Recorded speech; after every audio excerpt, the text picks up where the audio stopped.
Have you ever shared a home with someone who felt more distant than a stranger? Have you ever looked across the dinner table and realized the silence had become louder than any argument could for 3 years? Elena Whitmore lived in a beautiful home, wore a beautiful ring, and carried a last name that meant power. But not once in those 3 years did her husband touch her. Not with his hands, not with his heart. Was it grief? Was it control? Or was she simply invisible?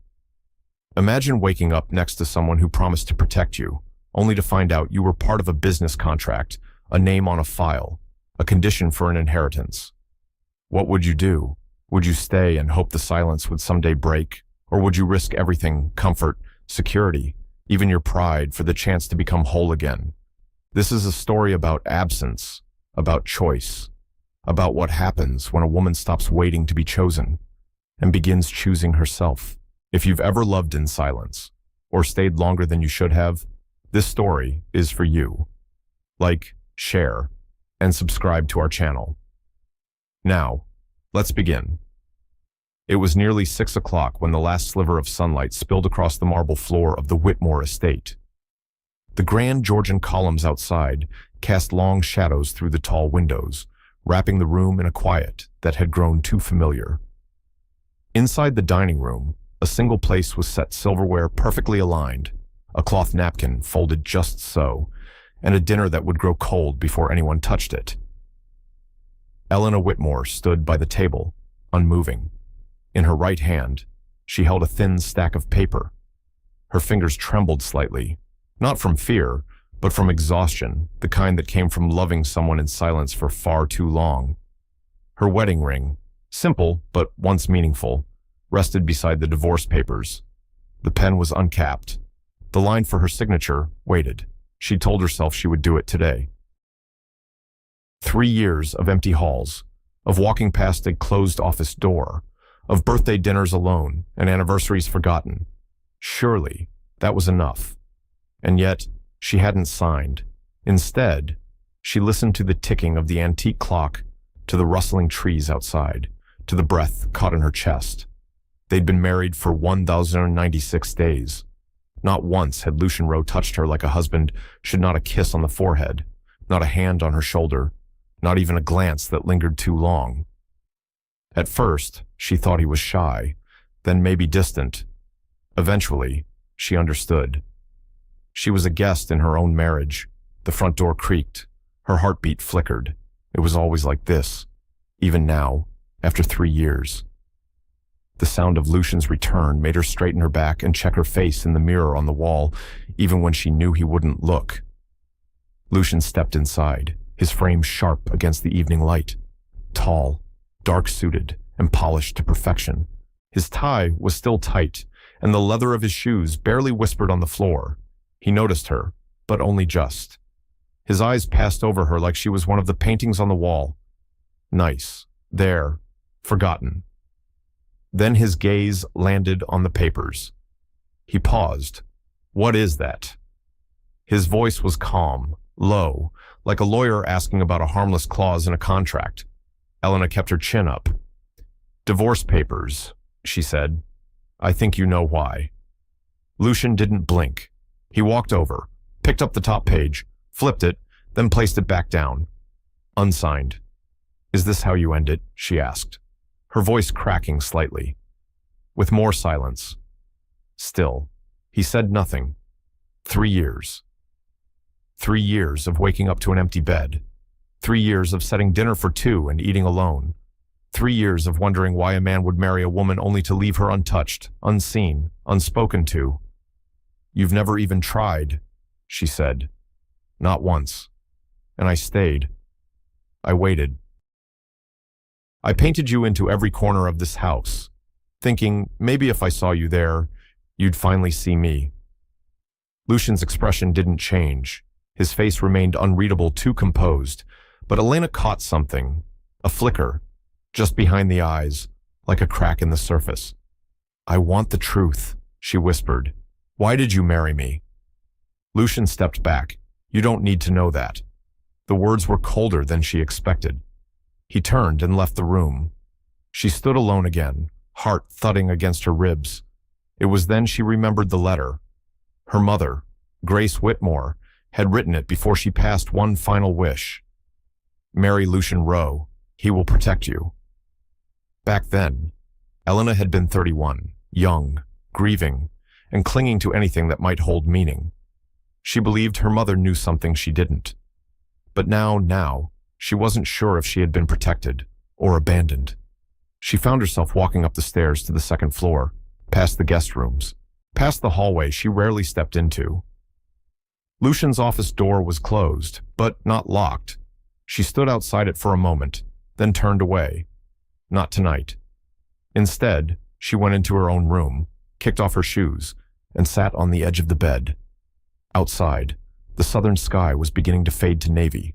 Fireflies blinked in the distance, their light soft and comforting.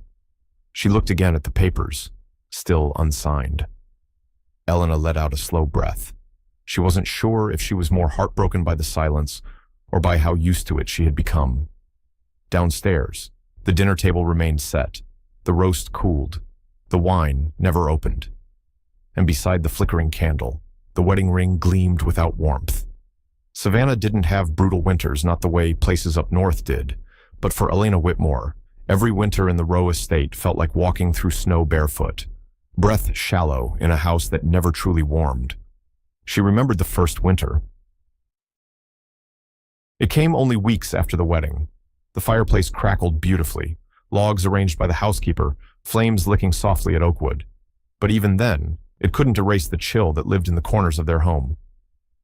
Lucian Rowe had been distant from the start, not cold like a storm, not cruel.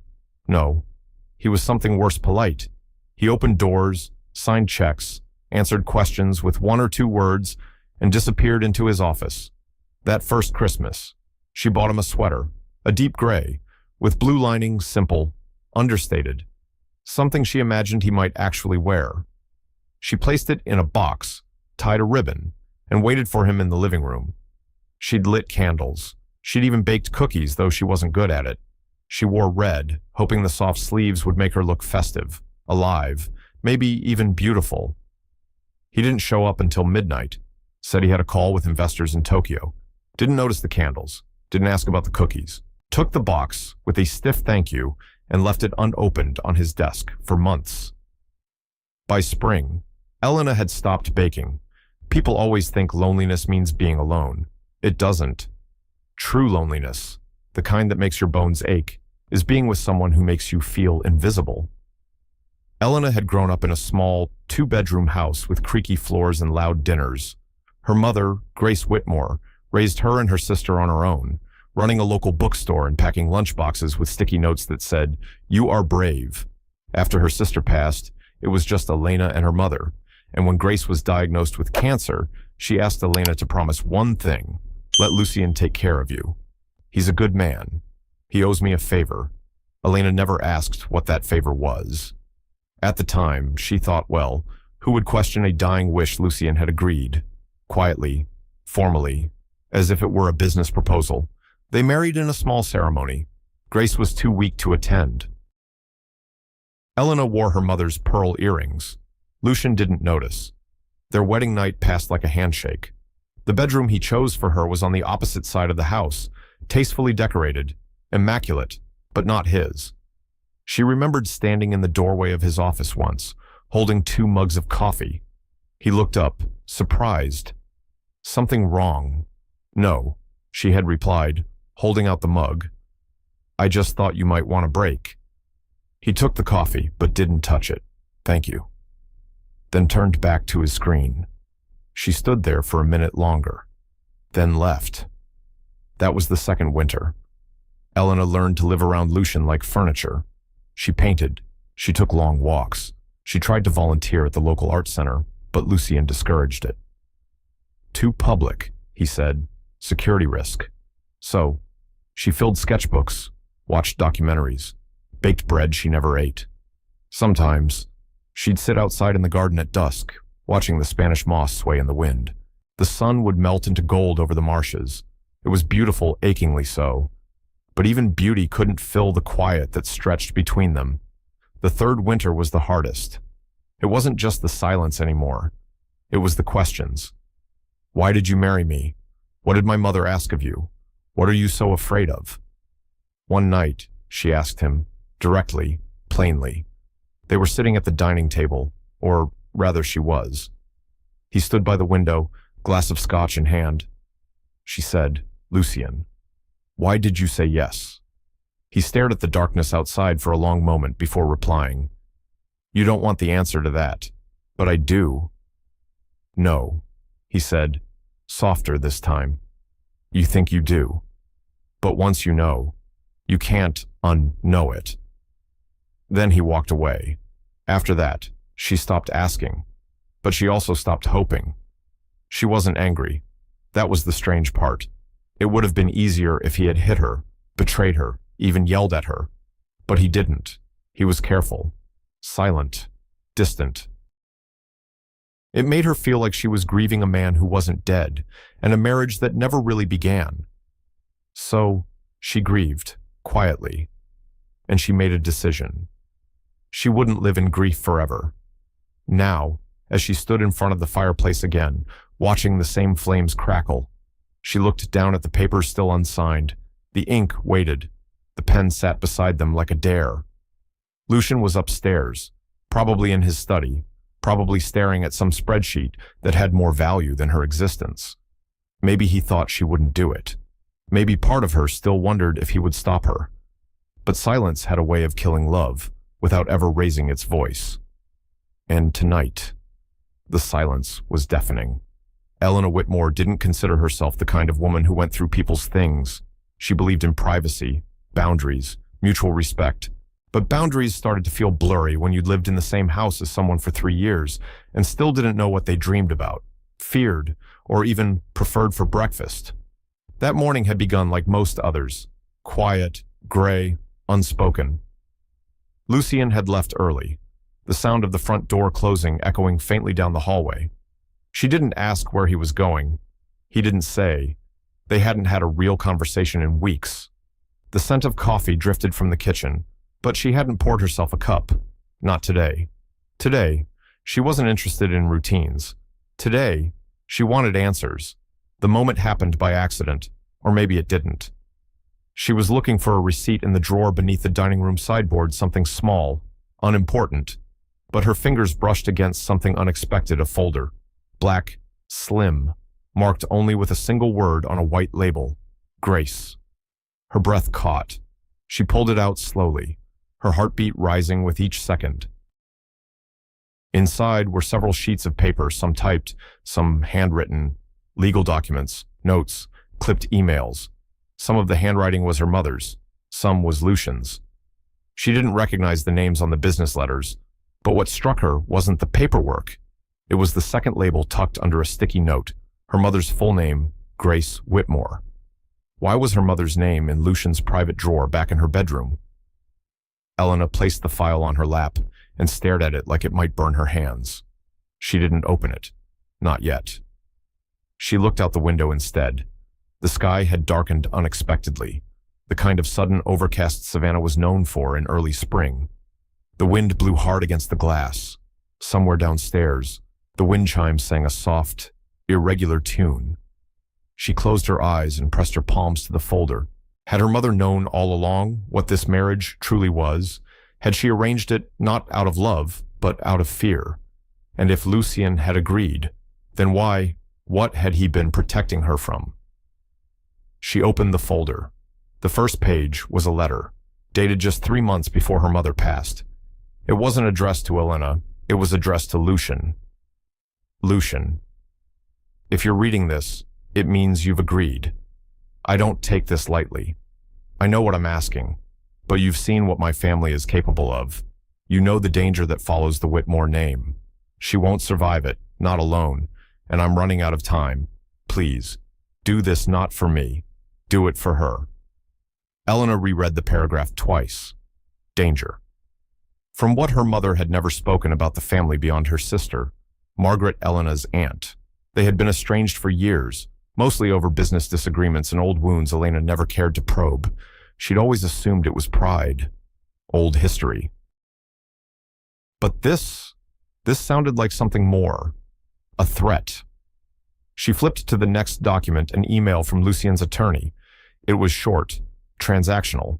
Pending agreement with Grace Whitmore, the marriage arrangement will provide Lucien Rowe temporary legal control of Whitmore shares for a minimum of 36 months, renewable only if deemed necessary by the board. Her chest constricted. This was never a marriage.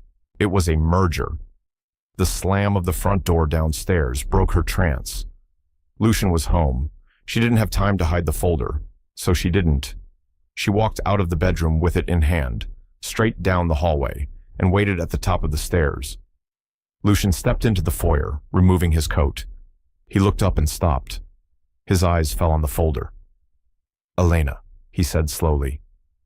"Where did you get that?" "It was in the drawer by the dining room," she replied, voice even, "under the spare linens." He didn't speak right away. "Why was my mother's name in your files, Lucien Elena?"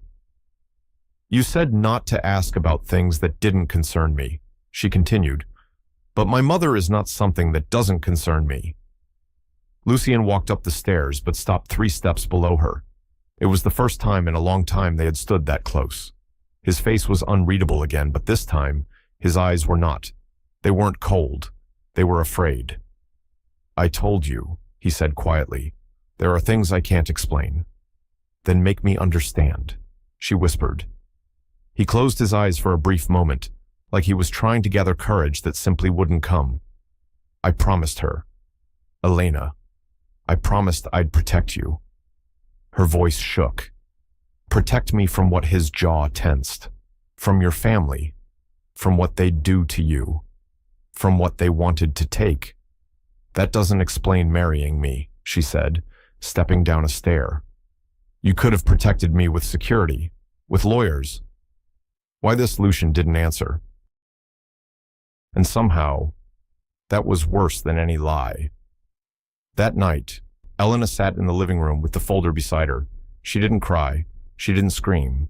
She just stared at the embers in the fireplace, wondering how many pieces of her life were part of a story she hadn't written, and how long she'd been playing a role she hadn't auditioned for. Lucien stayed upstairs. Neither of them spoke a word for the rest of the night. But for the first time, Elena wasn't afraid of the silence. She was furious with it. There was a door at the end of the upstairs hallway that Elena Whitmore had never opened.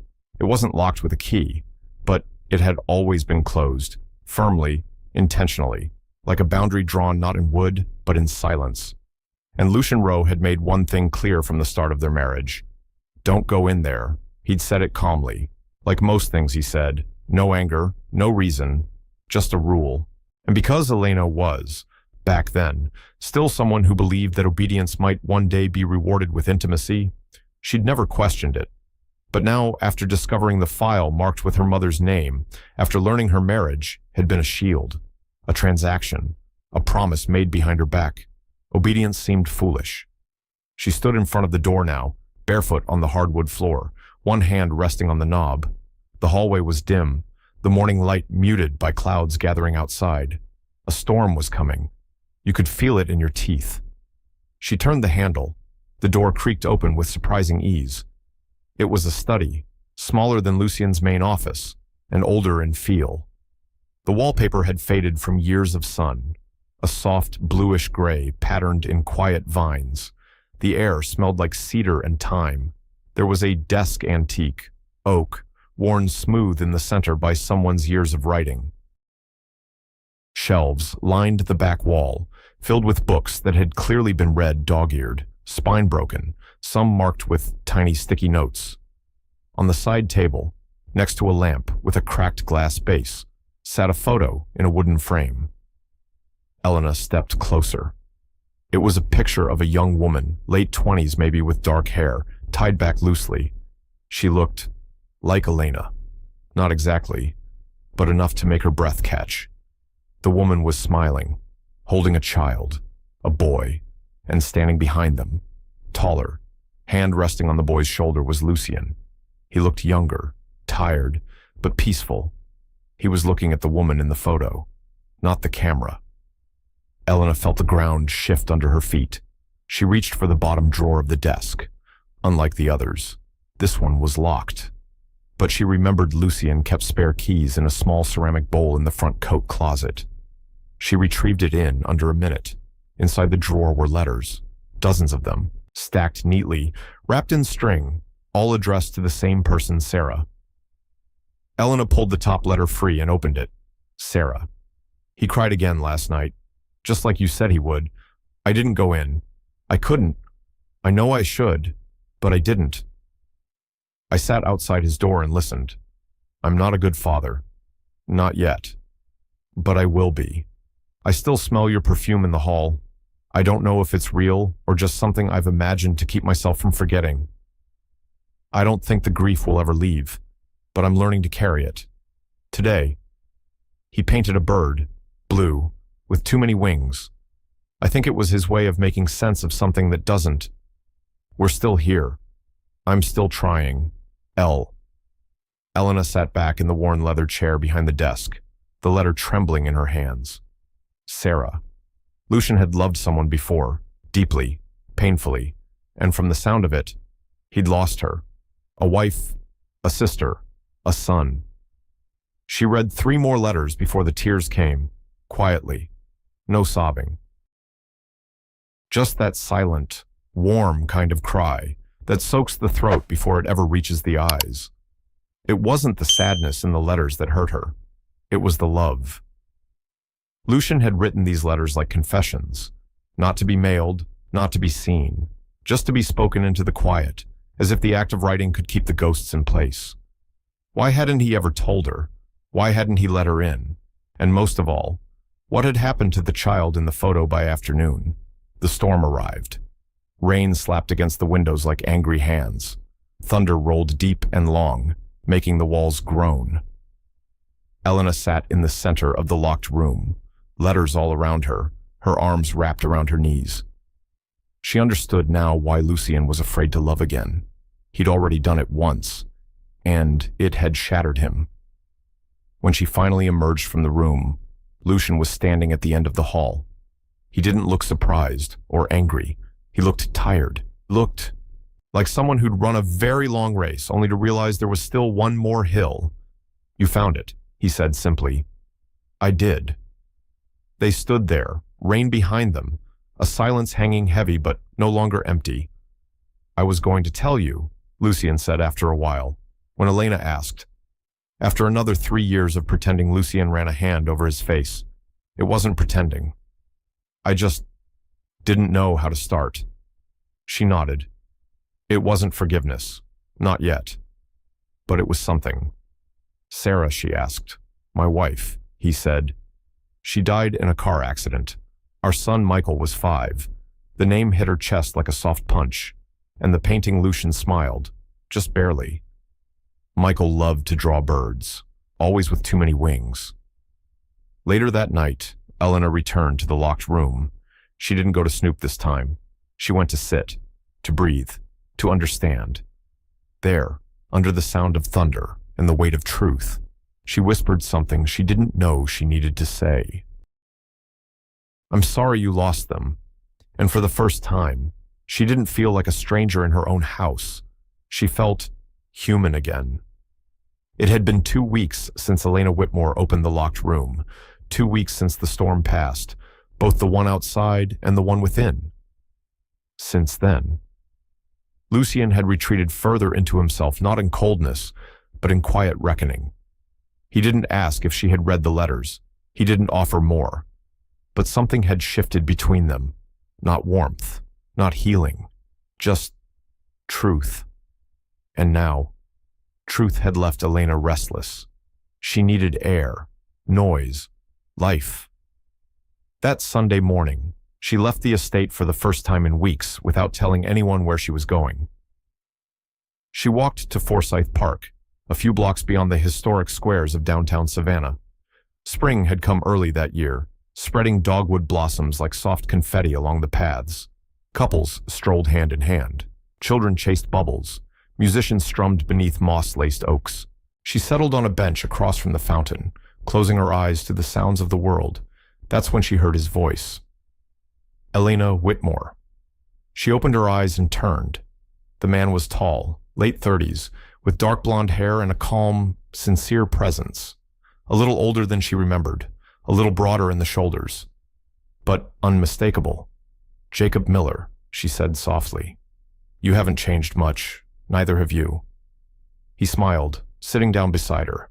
"Though I'd say you look even more like yourself now." She gave a quiet laugh. "I'm not sure what that means." "It means," he said, looking out over the fountain, "you're no longer pretending to be someone else's shadow." Jacob had been her college friend more than a friend. Once, they'd grown close during her final year at Emory, sharing too many late-night cups of coffee and one kiss on a rainy rooftop that neither of them ever spoke about again. He'd gone off to study architecture in Chicago. She'd stayed in Georgia, tied to her mother's bookstore and her sister's illness. Life happened. Love, perhaps, never quite did. Not then. Now he was back in town for a community housing project, volunteering with a nonprofit that built homes for veterans and single mothers. "I come to this park every time I'm back," he said. "Familiar places help me feel grounded. I've been trying to feel anything at all," Elena replied honestly. Jacob didn't press. Instead, he pointed toward a tent on the lawn. "We're holding a fundraiser next weekend. Free art classes for kids. I could use someone who knows how to handle a brush." She blinked. "You want me to teach? I remember your hands," he said. "You paint like the world depends on it." She looked down at those hands, now slender, pale, lined with years of holding grief. They hadn't touched a canvas in months. "I'm not who I was," she said. "That's exactly why you're needed," he replied. They spent an hour on that bench, talking about everything and nothing, about how fast the world had changed, about memories from their early 20s that now felt like scenes from another life. Jacob didn't ask about Lucian. He didn't pry. And that, more than anything, made Elena want to tell him. When she did briefly, carefully, he didn't flinch. "I'm sorry," he said. "No one deserves to feel invisible." She didn't cry, but her voice broke when she asked, "Have you ever stayed too long somewhere, hoping it might turn into something real?" Jacob was quiet for a moment. Then he said, "Yes. And I've also walked away too early, before I knew what I was giving up, before he left." Jacob handed her a flyer for the art class and tapped the corner with his index finger. "No pressure," he said, "but sometimes healing happens when you teach someone else how to hold color again." That night, Elena returned home before dark. Lucian was in the study, door ajar, classical music playing low in the background. He glanced up as she walked past, then looked down again without a word. She paused outside his door. "I saw Jacob Miller today," she said. He looked up. Something unreadable flickered across his face. "He's organizing a fundraiser. Asked if I'd like to help." Lucian nodded once. "That's good." She waited for more. There wasn't any. In her room, she hung the flyer on the edge of her mirror. It read, "Art for Light. Free Saturday sessions. Come color outside the lines." She smiled at that, and for the first time in a long time, she looked at herself in the mirror and didn't feel like a ghost. The morning of the fundraiser arrived with soft golden light and the hum of possibility in the air. Elena Whitmore stood at her easel under a white tent in Forsyth Park, surrounded by children clutching paintbrushes like magic wands. Their laughter rang out between the branches of moss-draped oaks, and for the first time in what felt like years, she felt part of the world again.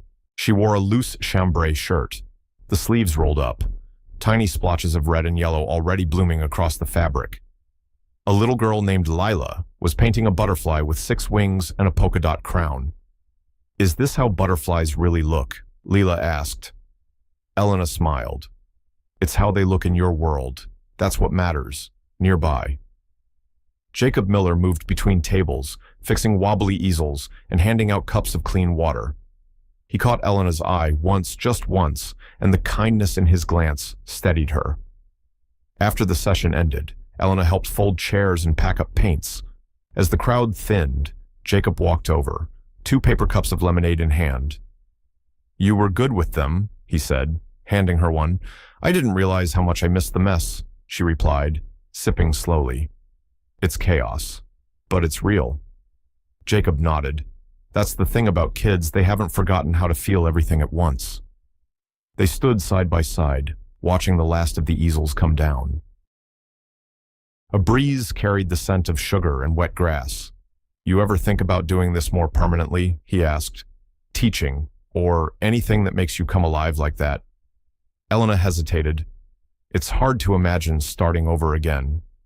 Jacob looked at her, then really looked. Sometimes you don't start over. You just start. As they walked toward the edge of the park, the sun began its slow descent behind the rooftops. Jacob stopped near the fountain where they'd first run into each other. I used to wish we'd had more time back then, he said. She turned to face him. Me too. The silence between them was warm, not awkward. Then, without a word, Jacob leaned in. It wasn't a hurried kiss. It was soft, patient. A question, not a declaration. Elena didn't pull away, but she didn't lean into it either. When he stepped back, he said gently, I'm sorry. I didn't mean to cross a line. No, she replied quietly. It's okay. I wasn't expecting it. That night, back at the Rowe estate. Elena stood under the porch light with her keys in hand, her heart a confused symphony of warmth and hesitation. She pushed open the front door and was startled to find Lucian Rowe standing just inside the foyer, coat in hand, as if he'd been on his way out. They froze. The air between them was thick with something unspoken. You went to the fundraiser, he said. Not a question, just a statement laced with knowing. I did. Lucian looked at her, long and hard, as if searching for evidence of change in her face, in her posture. Did you have a good time? He asked, voice lower now. Yes, she answered. I felt useful, alive. There was a pause. Then something surprising happened. Lucian stepped closer. It was just one step, but it felt like an ocean shrinking. Elena, he said softly, I know I don't have the right to ask anything of you. But he stopped. His throat tightened. She didn't say anything. Maybe silence had finally become her way of listening. I'm not a man who knows how to love out loud, he said. But I see you now. I always have. I just didn't know how to hold something that didn't come with conditions. Elena's chest tightened. You made me feel like a burden for needing love. I know, he said. And I'm sorry. He stepped closer, then closer again. Now they were inches apart, and for the first time since their wedding. Lucian reached out. His hand cupped her face gently, as if afraid she might vanish. And then he kissed her. It wasn't passionate. It wasn't even long, but it was real. It was the kind of kiss that says, I'm here now, even if I wasn't before. When he pulled away, Elena didn't speak. She stepped back slowly, eyes shining, lips parted slightly in disbelief. And then she said the words that had been waiting in her chest for years. You can't fix 3 years of silence with one kiss. Lucian closed his eyes. I know. She turned and walked past him, her footsteps echoing down the hall, in her room. Elena leaned against the door, tears slipping silently down her cheeks. Not because the kiss hadn't meant something, but because it had come too late. Too many meals eaten alone. Too many nights crying into pillows that didn't carry his scent. Too many moments when she had needed him, and he had vanished behind walls made of pride and grief. She wiped her face and sat at her small writing desk. On the corner was the flyer from Jacob, the colors still bright, the words still bold, come color outside the lines. She took a deep breath. Maybe it was time she did exactly that. There was a painting Elena Whitmore had never been able to let go of. It sat in the corner of her private studio, half wrapped in linen cloth, untouched by dust, but hidden like a secret. She had painted it 5 years ago before the marriage, before the silences, before the slow unraveling of everything she thought she understood about love. The portrait was of a man, not someone she knew, not really, more like a dream. The lines were soft, but strong. His expression was thoughtful, lips barely parted, like he was on the verge of speaking something quiet, maybe even tender. His eyes were haunted, but not hollow. His hands rested in his lap, folded as if in prayer. She had painted it in one sitting, staying up all night in a haze of instinct and memory. When she was done, she named it The Waiting. Back then, she'd submitted it to a local gallery on a whim. It wasn't her usual work. It was too raw, too honest. But something told her it needed to be seen. It was purchased immediately anonymously. She never found out who bought it. Until now, she discovered it by accident. Elena was clearing out Lucien's downstairs office, something she'd offered to help with after seeing how the space had gone unused for months.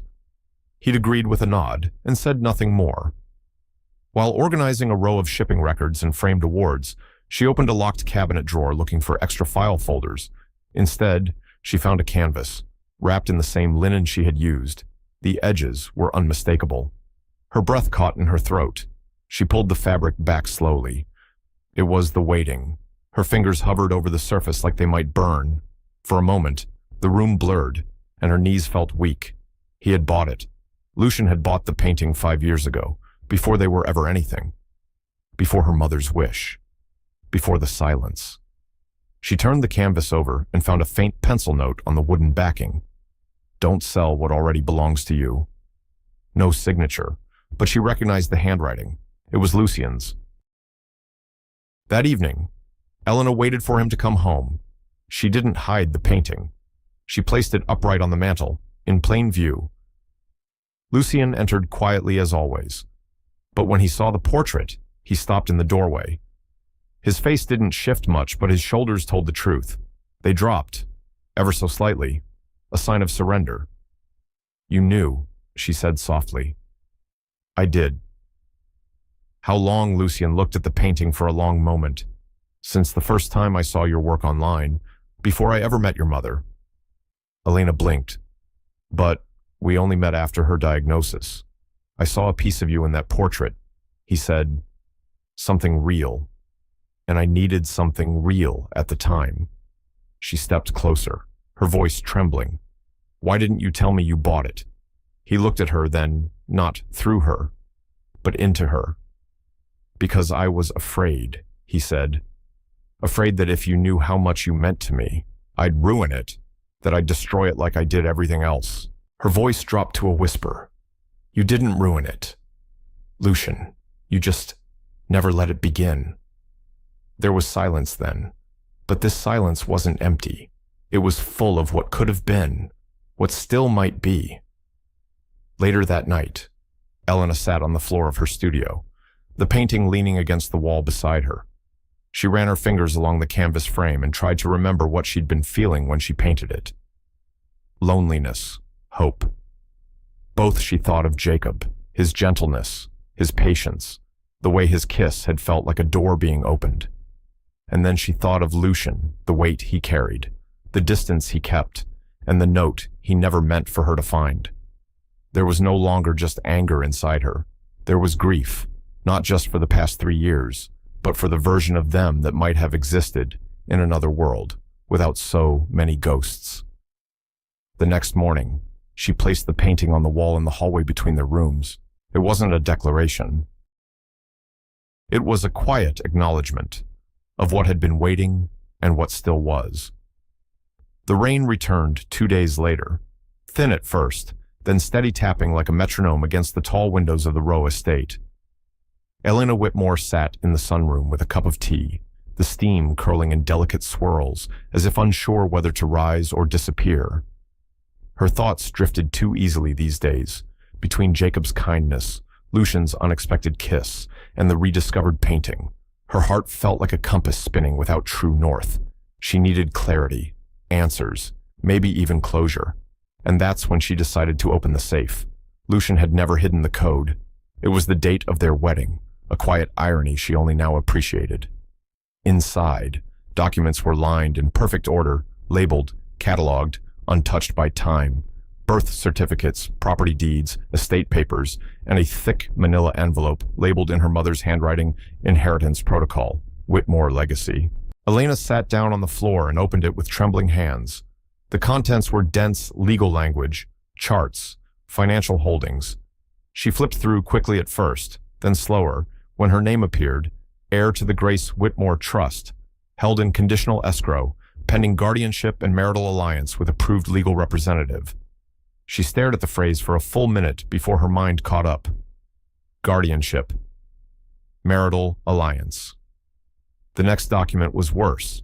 It was signed by her aunt, Margaret Whitmore. A clause dated 6 months before her mother's passing outlined that if Grace Whitmore's assets were to pass solely to Elena, the family board would require institutional oversight due to Elena's emotional fragility and lack of business leadership experience. In short, they didn't trust her to manage her own inheritance. They would only approve the transfer if she married someone from the approved protection list of corporate partners. Lucien Rowe's name was at the top. Elena's mouth went dry. She read the clause again and again. She wasn't just married for protection. She was married to secure an empire. Her mother hadn't asked Lucien to marry her out of pure concern. She'd made a deal. Lucien hadn't just promised to protect Elena. He had been paid to. By the time Lucien came home that evening, the storm outside had darkened the sky into a cold steel. Elena was waiting in the living room, the file open on the coffee table. He walked in, paused at the threshold when he saw the papers. "I found the protocol," she said flatly. Lucien didn't move, didn't speak. "You married me to stop the board from stealing what was mine." A long silence. Then Lucien said quietly, "Yes." She laughed once bitterly, and all this time I thought it was grief, guilt, maybe even kindness. But it was strategy. He stepped forward. "Elena." She held up her hand. "No, no more half-truths. You didn't just fail to love me. You used me. My name, my signature, my silence." His voice cracked. Finally. "It wasn't supposed to be like this." But it was. She said, "Exactly like this." She turned away, unable to look at him. The storm outside cracked with lightning. "I gave you 3 years," she whispered. 3 years where I begged for scraps of attention, while you sat on this secret, wearing a wedding ring you never believed in. Lucien moved closer, but cautiously. "I never wanted the inheritance," he said. "Not the power, not the control. I thought I could keep you safe. And yes, maybe I told myself the ends justified the means. But did they?" she asked. "Do they?" "No," he said. The rain drummed louder now, filling the silence between them. "I saw the painting before I met you," he said after a pause. "I bought it because something in it felt like home. And when Grace asked me to protect you, I said yes. Not for the money, not for the company, but because I already cared. Even if I didn't understand why." "You could have told me," she said. "You could have chosen honesty." "I could have," he admitted. "But I was afraid if you knew the truth, you'd never trust me. And I'd already lost too much to risk losing you too." She stood in the center of the room, chest rising and falling with the effort of holding herself together. "You already lost me," she said. "You just never noticed." Later that night, Elena sat in her studio, the file folder beside her, untouched. She didn't cry, not this time. There was something about betrayal that made grief sharp, focused. And for the first time, she didn't feel broken. She felt done. She looked at her easel, then back at the folder. And in her mind, she began sketching something new. Not a man waiting, not a woman longing, but a figure walking away with shoulders straight, head high, and no fear in her eyes. The next morning, Elena Whitmore left the Rowe estate without a note, without an explanation, and without looking back. The sky over Savannah was pale and heavy, like a canvas that hadn't yet chosen its colors. She walked without rushing, down the familiar brick sidewalks lined with crepe myrtles and wrought iron fences, past the squares where Spanish moss whispered over the heads of old statues, past homes that had stood longer than memory. She ended up, almost without thinking, in front of the one place that still felt like it belonged to her Whitmore books. The bookstore had been closed since her mother's passing. The awning was faded, the window dusty, but the sign still swung gently on its rusted chain. The key was still on her keyring, pressed between the one for her car and the old studio padlock she hadn't used in years. Inside, the air smelled the same paper, pine shelves, and just a hint of lemon oil. The past lived here, neatly stacked in hardcovers and first editions. Her mother's voice echoed faintly in the quiet. Put the poetry near the window. Sweetheart sunlight makes it feel like summer, even in December. Elena walked through the aisles, running her fingertips along the shelves. Somewhere behind her ribs, something softened. She let herself breathe again. She found the envelope wedged between two books on the counter. It was tucked between a worn copy of The Little Prince and a red leather journal. The envelope was ivory, sealed with a piece of blue wax. Her name was written on the front in her mother's handwriting. Just one word, Elena. She sat on the wooden stool behind the register and broke the seal with care. My sweet girl, if you are reading this, then something inside you has brought you back here. Maybe you're looking for answers. Maybe you're simply tired of all the noise. Or maybe you just needed a place where love still lingers in the corners of things. I know you feel betrayed. I know I've asked more of you than any mother should. I never told you the full truth because I feared that in trying to protect you, I might also burden you. And maybe I did. But Lucien, he was never just a name on a contract. I chose him not because of his name or his position. I chose him because he knew loss. Because he had already lived through a love so deep, it broke him open. And because I saw something in him the day he bought your painting before he ever knew your name. He didn't do this for money. He did it because, deep down, I think he recognized something in you that he once thought he'd never find again. You may never forgive me. I accept that. But if you do one thing, please live boldly. Paint even when it hurts. Love even if it's imperfect. And never, ever let anyone else define your worth. You are not what was arranged for you. You are what you choose next. Mom. Elena folded the letter slowly, carefully, as if her mother were still watching. She pressed it to her chest, and then she wept. Not for Lucien, not even for herself, but for the space between what was intended and what was lived, the space where people tried their best and still fell short. Later that afternoon, she opened the shop's back office. Dust rose as she flipped on the light. Her mother's old desk sat where it always had, scattered with receipts, ink pens, and post-its. On the wall was a photograph Elena hadn't noticed in years, her age 16, holding her first finished painting wide-eyed, uncertain, beaming. Her mother had her arms around her, chin on her shoulder. The caption scribbled below in permanent marker read, "She'll grow into her wings. Just you wait." Back at the estate, the sun was beginning to lower across the marshland. Lucien sat in his study, staring at the untouched glass of scotch on the table. He hadn't heard from Elena all day. He didn't expect to.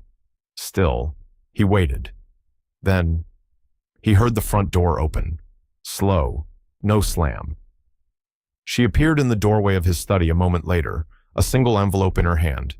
She said nothing, walked in, set it on the table before him. My mother wrote this. She said, "You might want to read it." Lucien looked at the envelope. His fingers brushed the edge, but he didn't open it yet. "Elena, I'm not here to forgive you," she said, voice steady. "I'm here to tell you that I finally understand what I want." He met her eyes, and I don't want a marriage built on protection. She continued, or obligation, or hidden files. I want something honest, whole, even if it's imperfect. Lucien nodded, slow, quiet. "You deserve that." "I do," she said, then added, almost as an afterthought, "And you might too, but only if you learn how to want it out loud." She turned to leave. "Elena," he called gently. She stopped. "Do you think we could ever try again?" Without the lies this time, she looked over her shoulder. "I think we're both still learning how to be honest," she said. "Let's start there." That night, Elena lit a candle in the bookstore, opened her sketchbook for the first time in months, and began to draw not a portrait, not a memory, but a woman standing in the center of a storm, her coat billowing behind her, hair tangled, face lifted toward the wind, not waiting, not walking away, just becoming. It started with the smell, a faint trace of smoke on the wind, sharp and strange. Elena Whitmore had just stepped out of the bookstore, the evening cool against her skin, when she caught it, burnt air rolling down the street like a warning. Her chest tightened. She turned her head, following the scent instinctively, and then she saw the glow, a low, flickering orange light just past the intersection at Pulaski Street, wrong for sunset, too wild to be controlled. Her stomach sank. The Forsyth Art Collective, the gallery where she had submitted her early paintings, where she taught that children's workshop just last week, where Jacob was hosting an exhibition that very night. Elena dropped her bag and ran. By the time she reached the block, the fire trucks were already there. Sirens screamed through the darkening sky, echoing off buildings like a chorus of panic. The gallery's front windows had shattered from the heat, flames clawing at the frames. Black smoke rose in angry spirals into the night. She pushed toward the yellow caution tape, breathless, searching the crowd. "Jacob," she called, frantic. "Jacob."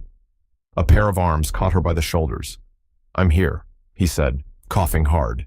His face was streaked with soot, but he was alive, shaken, but standing. "I thought," she began. "I was locking up the back room when it started," he explained, voice hoarse, electrical. "It happened fast." She grabbed his hand. It was warm, real. The relief flooded her eyes. "But the paintings," she whispered. "The kids' work. They're gone," he said softly. "All of them." The firefighters worked for hours to control the blaze. The building, though still standing, was gutted, its walls charred, ceilings collapsed. Elena stood across the street beside Jacob, wrapped in a borrowed blanket, her face pale and distant.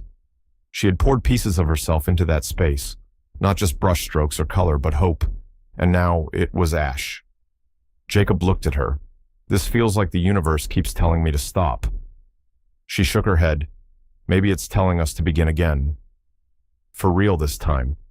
He gave a faint smile, then looked away. "And where does that beginning leave you, back at the Rowe estate?" Lucian stood on the back porch, looking out over the dark marshland. The wind carried the faintest hint of smoke, even here just enough to stir unease. His phone buzzed. It was a message from Elena. "The gallery caught fire. Jacob's okay. I'm safe. Nothing more." But it was enough to steal the air from his lungs.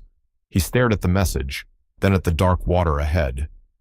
He realized that, for the first time in years, he was afraid to lose something, not because of pride, but because it finally meant something true. Elena returned home after midnight. Lucian met her at the door without a word, just a long look. "You smell like smoke," he said quietly. "Because something burned," she replied, "not just a building." She moved past him, into the living room, and stood beneath the painting she'd recently hung, The Waiting. It looked different now in the shadows, less patient, more haunted. She turned to face Lucian. "I lost something tonight," she said, "something I helped build. With my own hands. I'm sorry," he said. "And yet," she added, stepping closer, "I didn't break. I didn't fall apart." Lucian searched her eyes. "Because you've already walked through fire before." She nodded. "And I won't do it again for someone who can't walk beside me." Lucian took a breath. "You deserve better than what I've given you." "Yes," she replied, and I finally believed that. There was no venom in her tone, just clarity. "Do you still want to try?" he asked. "Start again without shadows this time." Elena hesitated. "Then, if we begin again, it's as equals, as real people, not arrangements, not ghosts, just us." "I can do that," Lucian said. "I'll believe it," she replied, "when I feel it." In the quiet that followed, Lucian crossed the room, slowly, gently. He reached for her hand, not to hold it tightly, but simply to offer it. She didn't pull away, but she didn't close her fingers either. Just for now, she let it stay open like a question waiting for an answer that might one day come. The next morning, Elena returned to the charred remains of the gallery. Jacob was already there, walking the perimeter with city officials and insurance agents. When he saw her, he stopped mid-sentence. "You okay?" he asked. "I am," she said. "I'm just not sure what to do next." "Then you're exactly where you need to be," Jacob replied, "because the best things start when you don't have a plan, just a will." They stood in the soot together, surrounded by what had been lost, and maybe, just maybe, what could be built again. There were times in Elena Whitmore's life when she painted to escape, and then there were times like now when she painted to face what she had spent too long avoiding. She stood barefoot in her private studio, the large canvas stretched across the easel like a question waiting to be answered. The soft morning light filtered through sheer curtains, making the room feel like a memory. Brushes lay scattered across the table, their bristles stained from years of color, from moments she had tried to name in shape and shadow. She took a deep breath, picked up the smallest brush she owned, and dipped it in burnt sienna. Today was not for escape. Today was for telling the truth. The portrait had started weeks ago an impulse, unfinished, abandoned. But after the gallery fire, after the letter from her mother, after the open door that Lucian had finally offered, something inside her shifted. She was ready to finish it. It wasn't of Jacob. It wasn't of Lucian. It wasn't even of herself. It was something more difficult, more raw.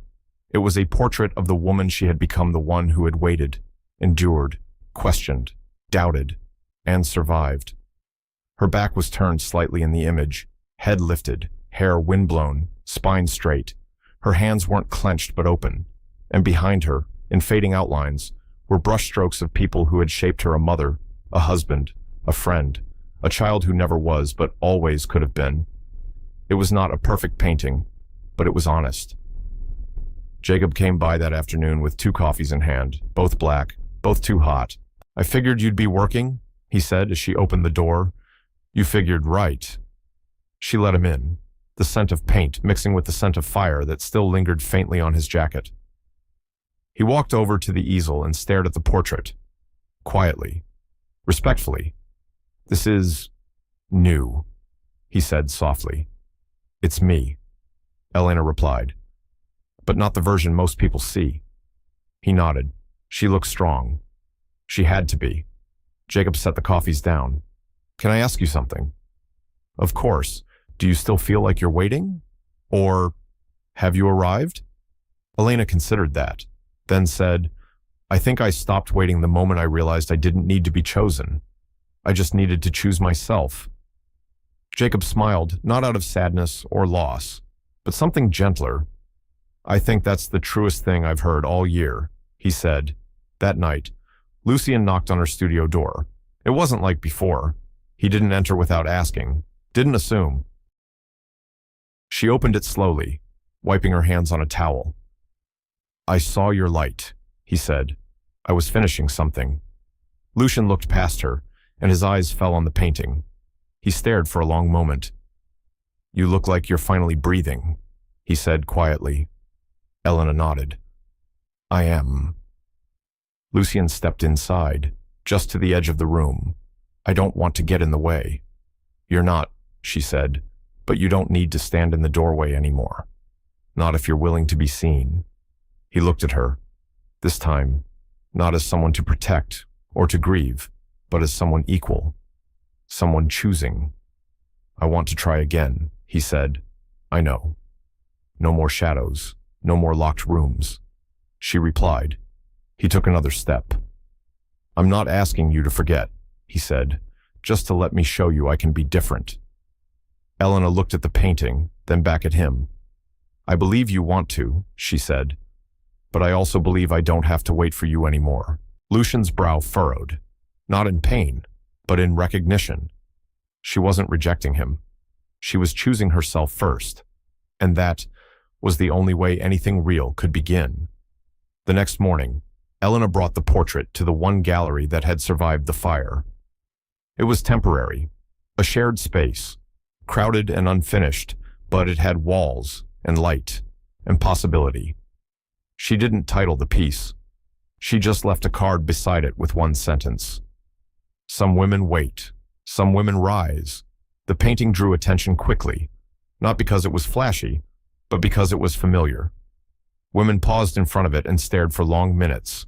Men looked, then looked away, then looked back again. People felt something, and that was enough. When Jacob visited later that week, he didn't mention the painting. He just brought coffee and asked if she wanted help organizing a small art class in the park. She said yes, not because of what had passed between them, but because something better had grown from it: friendship, a steady light. When Lucian showed up on a quiet Thursday evening, carrying a sketchbook of his own, she didn't laugh. She let him sit beside her. He showed her drawings, clumsy, hesitant, but sincere. They didn't speak much, but their silence was finally safe. By the end of that week, Elena stood before her own portrait one last time before the gallery closed. A woman walked up beside her, maybe in her 60s, holding her granddaughter's hand. "She looks like someone who lost everything," the woman said. She did," Elena replied. "But she also looks like she found herself," the woman added. Elena smiled. She did. Spring settled into Savannah like a long exhale. The breeze softened, the azaleas exploded in pink and white, and the air smelled faintly of jasmine and rebirth. It had been a month since the fire.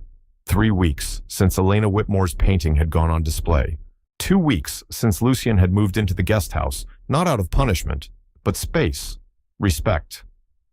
And now, it had been exactly 1,095 days since their wedding day. 3 years. A strange symmetry to it all. Elena stood on the back porch of the Rowe estate, arms wrapped around herself, watching the golden marsh stretch into the distance. She hadn't made any final decisions. She didn't need to, not yet. The question now wasn't whether she would leave. It was whether staying could mean choosing, not enduring. Behind her, she heard the familiar creak of the screen door. Lucian stepped out, holding something in his hands. A small wooden box. "I found this in the attic," he said gently. "It was addressed to you, from your mother." Elena blinked. He offered it to her and then stepped back, letting her have the moment. She sat on the porch swing and opened the box slowly. Inside was a bundle of letters, tied with faded blue ribbon. The top one bore a single line. "For when the silence breaks." She opened it. "Elena, if you are reading this, then it means the life I wished for you came with its own storms. And knowing you, you faced them bravely, even if it didn't feel like bravery at the time. I've left you so many words in the past year, tucked into books and drawers, maybe even in the corners of old paintings. But this is the last one. This one is for peace. I know now that love is never clean. It's not about the vows or the photographs or even the soft moments. It's about who stands in the wreckage with you and whether they bring bricks or matches. You may find love in strange places. You may lose it in quiet ones. But if you ever forget your own light, promise me this: you'll find your way back through art, through truth, and through your own voice. You were born, not to wait, but to become." Mom.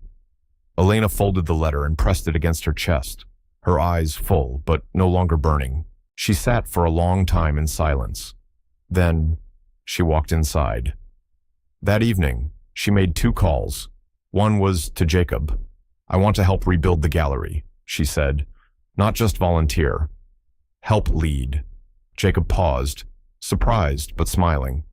"You sure? I've never been more sure," she replied. The second call was to her lawyer. "I'd like to restructure the trust," she said calmly. "I want full control with clear terms, and I'll need a release clause signed by Lucian." There was a pause. Then, "Are you leaving him?" Elena smiled softly. "No. I'm just freeing both of us." She handed Lucian the papers the next day. He took them in silence, eyes scanning each line. When he looked up, he asked only one question. "You're not divorcing me?" "No," she said. "I'm asking you to stay because you want to, not because some paper or estate keeps us bound." Lucian's eyes glistened. "You've always been the bravest one between us." "No," she corrected him. "I just finally stopped being afraid of what happens if I stand alone." He nodded, then signed. The following week, Elena held her first solo exhibit since college. It wasn't at a fancy gallery. It was under the white tents in Forsyth Park, surrounded by local artists, children, and folding chairs. But it was hers. At the center hung the finished portrait from her studio. Beside it, a second piece newer, softer, two figures walking side by side, not holding hands. Just present. Equals. It was titled, What Comes After Waiting. Lucien arrived near the end of the exhibit. He didn't wear a suit. He brought no flowers. He just came. He stood in front of the second painting for a long time. Then he looked at Elena across the crowd. She didn't wave, didn't rush to him, but she smiled. And he smiled back. And somehow, that was more than enough. As the sun dipped over the trees, casting golden light across the grass and art, Elena sat on the edge of the fountain where it had all begun, where Jacob had first said her name again. He joined her, like he always did, with a quiet presence, a respectful ease. "You look at peace," he said. "I think I finally am." "Any regrets?" he asked, gently teasing. "Only that I waited so long to stop waiting." She replied. They laughed. No ache behind it this time. Elena dipped her fingers into the water of the fountain. The ripples moved outward soft, sure, undisturbed. She didn't know exactly what would come next, but she knew one thing: she would choose it, and it would be hers. There comes a time in life when silence speaks louder than words, and staying becomes more painful than leaving. Elena's journey reminds us that love built on duty, convenience, or fear is not love, it is survival. And survival, no matter how well decorated, is not the same as living. This story gently invites us to reflect on the quiet sacrifices we've made, those moments we stayed quiet to keep the peace, endured loneliness to honor commitment, or buried our desires to avoid confrontation. But healing often begins with truth, with choosing ourselves not out of selfishness, but out of self-respect. Elena didn't walk away in anger, she stepped forward in clarity. For those of us who have lived long enough to know the weight of years and the ache of choices, this story is not just about marriage, it's about identity, courage, and the rediscovery of voice. No matter our age, it's never too late to ask, am I still growing, or merely enduring? Because choosing peace over silence, and truth over comfort, might just be the most loving act we ever offer ourselves. Thank you so much for spending your time with this story. If it touched your heart, made you reflect, or reminded you of your own journey, please consider giving it a like, sharing it with someone who needs it, and subscribing to our channel. Your support helps us keep telling stories that heal, connect, and inspire. We're so glad you're here. Thank you so much for spending your time with this story. If it touched your heart, made you reflect, or reminded you of your own journey, please consider giving it a like, sharing it with someone who needs it, and subscribing to our channel. Your support helps us keep telling stories that heal, connect, and inspire. We're so glad you're here.